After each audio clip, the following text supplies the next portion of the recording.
എല്ലാവർക്കും പുതിയൊരു വീഡിയോയിലേക്ക് സ്വാഗതം.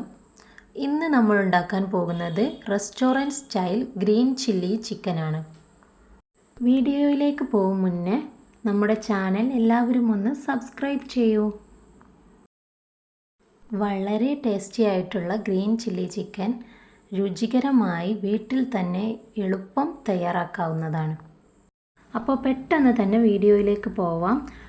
അതിനാവശ്യമായിട്ടുള്ള സാധനങ്ങളാണ് നമ്മളിവിടെ കാണിക്കുന്നത്. വെളുത്തുള്ളി, ചെറുനാരങ്ങ, ചെറിയൊരു കഷ്ണം ഇഞ്ചി, മല്ലിയില, കുറച്ചധികം പച്ചമുളക്, കറിവേപ്പ്, തൈര്, പിന്നെ ആവശ്യത്തിന് ചിക്കൻ. ഇവിടെ ഏകദേശം 1/2 കിലോയോളം ചിക്കനാണ് എടുത്തു വച്ചിരിക്കുന്നത്. അതിലേക്ക് വേണ്ട അളവിലുള്ള സാധനങ്ങളാണ് നമ്മളിവിടെ എടുത്തു വച്ചിരിക്കുന്നത്. 2 വലിയ വെളുത്തുള്ളി, ഒരു ചെറിയ ചെറുനാരങ്ങ, ഒരു ചെറിയ കഷ്ണം ഇഞ്ചി, കുറച്ചധികം പച്ചമുളക് എടുത്തിട്ടുണ്ട്. പച്ചമുളക് എരിവിനനുസരിച്ച് നിങ്ങൾക്ക് ചേർക്കാവുന്നതാണ്. ഞാനിപ്പോൾ മീഡിയം എരിവിലേക്കുള്ള ആവശ്യത്തിന് മുളക് എടുത്തിട്ടുണ്ട്. ഇതെല്ലാം ഒരു മിക്സിയുടെ ജാറിലേക്ക് ഇടുക. എടുത്തു വച്ച മല്ലിയിലയും, കുറച്ചധികം മല്ലിയില നമുക്കിതിലേക്ക് ആവശ്യമായിട്ടുണ്ട്. വളരെ കുറച്ച് കറിവേപ്പ്, പുളിക്ക് ആവശ്യമായ തൈര്. ചെറുനാരങ്ങ ചേർത്ത ശേഷം മാത്രം തൈര് ചേർക്കാവൂ, അല്ലെങ്കിൽ ചിലപ്പോൾ പുളി കുറച്ചധികമായി മാറും.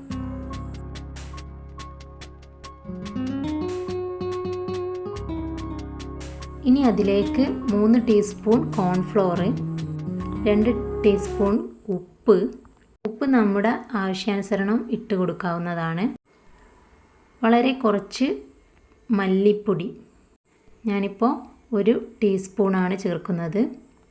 കറിവേപ്പ് വളരെ കുറച്ച് മതി, ഒരുപാട് ഇടില്ല. ഇതിലേക്ക് ചെറുനാരങ്ങയും അതുപോലെ ചെറിയ ജീരകം, ഒരു 1/4 ടീസ്പൂൺ ചെറിയ ജീരകവും ചേർത്ത് നന്നായി മിക്സ് ചെയ്ത് എടുക്കാവുന്നതാണ്. എരിവും പുളിയും നമ്മുടെ ഇഷ്ടാനുസരണത്തിന് മാറ്റാവുന്നതാണ്. മഞ്ഞൾപ്പൊടിയോ മുളക് പൊടിയോ ഒന്നും ഇതിൽ നമ്മൾ ചേർക്കുന്നില്ല. മുളക് പൊടി ഒരിക്കലും ചേർക്കരുത്, ടേസ്റ്റ് തന്നെ മാറി വയ്ക്കും. ഇനി നമുക്ക് അടച്ചു വെച്ച് ഇത് ബ്ലെൻഡ് ചെയ്തെടുക്കാം. പിന്നെ അതിലേക്ക് ആവശ്യമായിട്ടുള്ള തൈര് ചേർക്കാവുന്നതാണ്. തൈരില്ലാത്തവർക്ക് കുറച്ച് വിനെഗർ ഉപയോഗിക്കാവുന്നതാണ്. വിനെഗർ ഉപയോഗിക്കുന്നത് കൊണ്ട് ടേസ്റ്റിൽ വ്യത്യാസം വരില്ല, പക്ഷെ കുറച്ചുകൂടി സോഫ്റ്റും കുറച്ചുകൂടി ടേസ്റ്റിയുമായിരിക്കും തൈര് ഉപയോഗിക്കുമ്പോൾ. ഇനി നമ്മൾ എടുത്തു വെച്ചിട്ടുള്ള ചിക്കൻ നന്നായി കഴുകി വൃത്തിയാക്കി വെക്കുക. ചിക്കൻ ഒന്ന് സോഫ്റ്റായും നല്ല ജ്യൂസിയായും കിട്ടാൻ വേണ്ടി നമുക്കതൊന്ന് ചതച്ചെടുക്കാം. ചതച്ചെടുക്കുക എന്ന് പറയുമ്പോൾ ഒരുപാട് ചതക്കുകയല്ല. ഞാനിപ്പോൾ ഇവിടെ ഇഞ്ചിയൊക്കെ ചതക്കുന്ന കല്ല് വെച്ച് ജസ്റ്റ് ഒന്ന് കുത്തിയെടുക്കുകയാണ് ചെയ്യുന്നത്. അതല്ല എങ്കിൽ ഫോർക്ക് വെച്ച് ചിക്കനെല്ലാം ഒന്ന് കുത്തിയെടുക്കാം. പക്ഷേ കുറച്ചുകൂടി ഈ ഗ്രീൻ ചില്ലി ചിക്കൻ ടേസ്റ്റി ആവുന്നതിന് ഇതുപോലെ കല്ലോ മറ്റോ ഉപയോഗിച്ച് കുത്തിയെടുക്കുന്നതാണ് ഉചിതം. ചിക്കനെല്ലാം ഒന്ന് ജ്യൂസിയാക്കി എടുത്ത ശേഷം നമ്മൾ മിക്സ് ചെയ്ത് വെച്ചിരിക്കുന്ന നമ്മുടെ മസാലയിലേക്ക് ഇട്ട് കൊടുത്ത് നന്നായി മിക്സ് ചെയ്ത് യോജിപ്പിക്കുക. ഇനി ഇതിലേക്ക് കുറച്ച് ഗരം മസാല കൂടി ചേർത്ത് കൊടുക്കാം. ഇത് നല്ലൊരു ഫ്ലേവർ കിട്ടാൻ വേണ്ടി ഞാനിപ്പോൾ വീട്ടിൽ തന്നെ തയ്യാറാക്കിയിട്ടുള്ള ഗരം മസാലയാണ് ചേർക്കുന്നത്. അതിൻ്റെ റെസിപ്പി നമ്മുടെ ചാനലിൽ അവൈലബിൾ ആണ്. സാധാരണ ചിക്കൻ റെസിപ്പീസ് എല്ലാം മാരിനേറ്റ് ചെയ്ത് വെക്കുന്നത് പോലെ ഒരുപാട് സമയം ഈ ചിക്കൻ റെസിപ്പി ഒരിക്കലും മാരിനേറ്റ് ചെയ്ത് വെക്കില്ല. കൂടിയത് ഒരു 1 മണിക്കൂറോളം വെക്കാൻ പാടുള്ളൂ. ചുരുങ്ങിയത് ഒരു 10 മിനിറ്റ് തന്നെ ഇതിൻ്റെ മസാലയെല്ലാം ചിക്കനിൽ പിടിക്കാൻ ധാരാളമാണ്.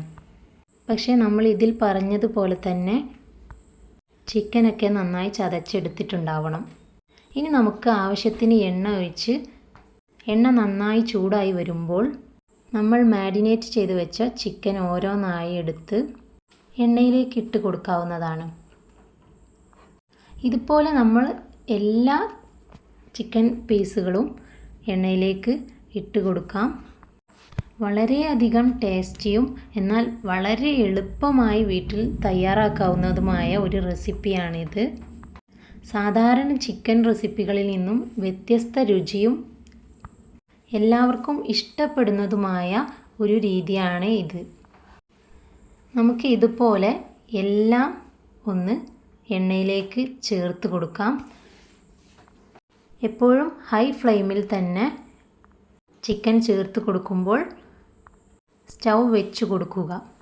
2 മിനിറ്റ് ഹൈ ഫ്ലെയിമിൽ തന്നെ നിൽക്കട്ടെ. അതിനുശേഷം മീഡിയം ഫ്ലെയിമിലേക്കിട്ട് കുറച്ച് സമയം ഇത് നന്നായി വേവുന്നതിന് വെയിറ്റ് ചെയ്യാം.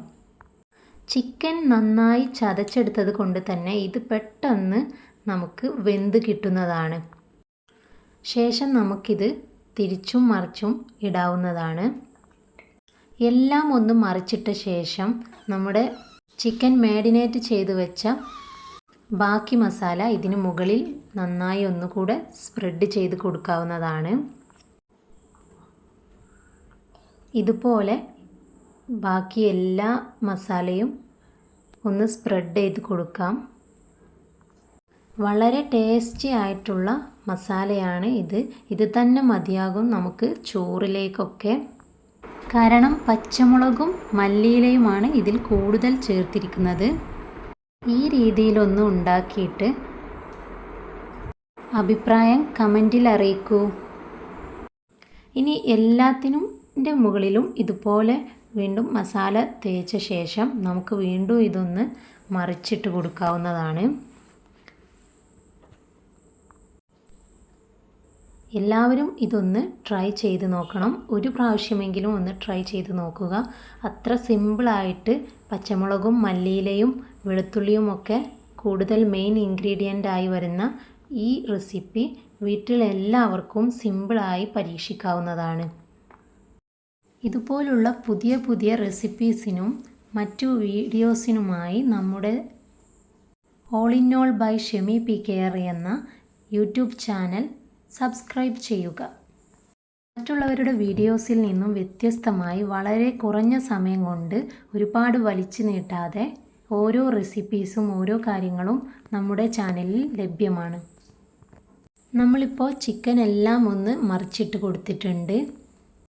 പിന്നെ ചിക്കൻ പൊരിക്കുമ്പോൾ നമ്മൾ ശ്രദ്ധിക്കേണ്ട മറ്റൊരു കാര്യം, എപ്പോഴും മറിച്ചിടുമ്പോഴും തിരിച്ചിടുമ്പോഴൊക്കെ ഹൈ ഫ്ലെയിമാക്കി തന്നെ വെക്കുക. ഇതിപ്പോൾ നന്നായി മറിച്ചിട്ട് റെഡിയായി വന്നിട്ടുണ്ട്. ഈ സമയത്തും നമ്മൾ ഹൈ ഫ്ലെയിമിൽ തന്നെ വെക്കുക. ഇനി ഇതിലേക്ക് കുറച്ചധികം കറിവേപ്പും വളരെ ചെറുതായി അരിഞ്ഞിട്ടുള്ള വളരെ കുറച്ച് മല്ലിയിലയും ഇതിന് മുകളിലേക്ക് ചേർത്ത് കൊടുക്കാം. ശ്രദ്ധിക്കുക, ഫ്ലെയിം എപ്പോഴും ഈ സമയത്ത് ഹൈ ഫ്ലെയിമിലാക്കി വെക്കുക. കാണുമ്പോൾ തന്നെ നിങ്ങൾക്കറിയാം വളരെ ടേസ്റ്റി ആയിട്ടുള്ള എന്നാൽ വളരെ എളുപ്പം വീട്ടിൽ തയ്യാറാക്കാവുന്നതുമായ വെറൈറ്റി ആയിട്ടുള്ള ഒരു ചിക്കൻ റെസിപ്പിയാണ് ഇത്. എല്ലാവരും ഒന്ന് വീട്ടിൽ ട്രൈ ചെയ്ത് നോക്കുമെന്ന് പ്രതീക്ഷിക്കുന്നു. ഇനി നമുക്കിത് കോരി മാറ്റി സെർവ് ചെയ്യാവുന്നതാണ്. ഒരേ രീതിയിൽ ചിക്കൻ ഫ്രൈ ഉണ്ടാക്കി മടുത്തവർക്ക് ഈ രീതിയിലൊന്ന് ട്രൈ ചെയ്യാവുന്നതാണ്. എല്ലാവർക്കും വളരെ ഇഷ്ടപ്പെടും എന്ന് ഉറപ്പാണ്. അപ്പോൾ നമ്മുടെ restaurant style green chilli chicken ഇവിടെ തയ്യാറായിരിക്കുന്നു.